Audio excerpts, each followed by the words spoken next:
Ada satu pesan penting mungkin yang perlu kita ambil bersama.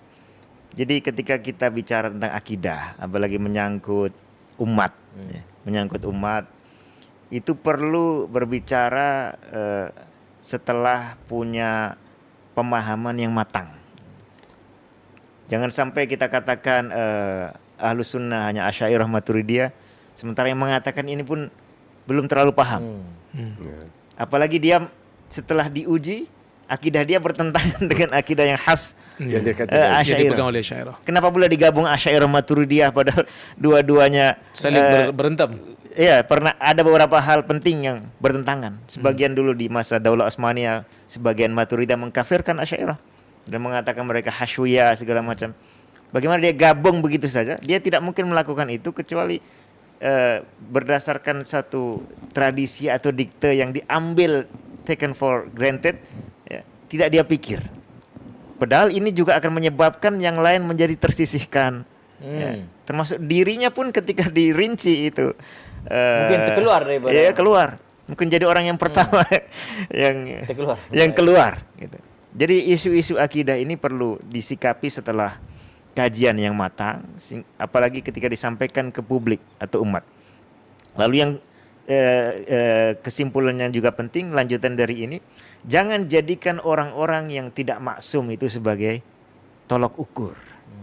Kalau kita ingin jadikan tolok ukur Ahlus Sunnah, maka dia adalah Quran, Sunnah, dan ijma' para sahabat ataupun ijma' ulama secara umum. Jangan jadikan satu kelompok atau satu orang, apalagi satu aliran yang dulu diakui oleh Ibnu Asakir, semula kecil sedikit, bahkan ragu untuk menampakkan akidahnya di masyarakat. Bahkan di akhir-akhir seperti tadi kata Dr. Ruzaimi, ini jangan diberitahukan kecuali fi maqamit ta'lim, kecuali ketika pengajaran. Di luar pengajaran jangan diberitahukan bahwa Quran Al-Fatihah sampai An-Nas itu makhluk.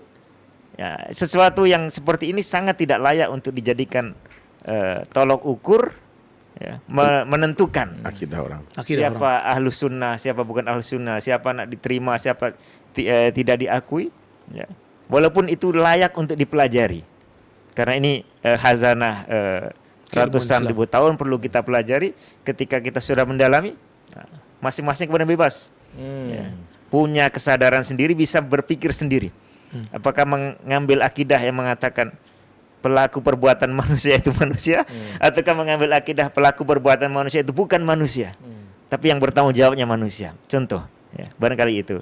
Dia bukan pemilik perbuatan, tapi dia bertanggung jawab. Ya. Tapi Ustaz, jangan terkejut bila Ustaz sebut pasal tolok ukur kebenaran itu. Jadi Ustaz jangan terkejut, di Malaysia ini sudah ada ahli ilmu daripada kalangan Asy'ariyah, pendukung Asy'ariyah yang mengatakan Nabi itu bermazhab Asy'ariyah. Hatta semua Kalau Asy'ariyah bermazhab dengan mazhab Nabi, itu kita boleh terima. Di Mesir pun ada syekh besar, mantan mufti, mengatakan na'am as-sahabah kanu Asy'ariyah. Saya tidak heran, tapi berharap tahun depan sudah berubah semua. Insyaallah. Masya Allah. Tapi itu pun bukan perbuatannya. Dia hanya penanggung. Dia penanggung. Bukan dia yang berbicara. Penanggung dan penyandang, tapi bukan pelaku. Allahu musta'an.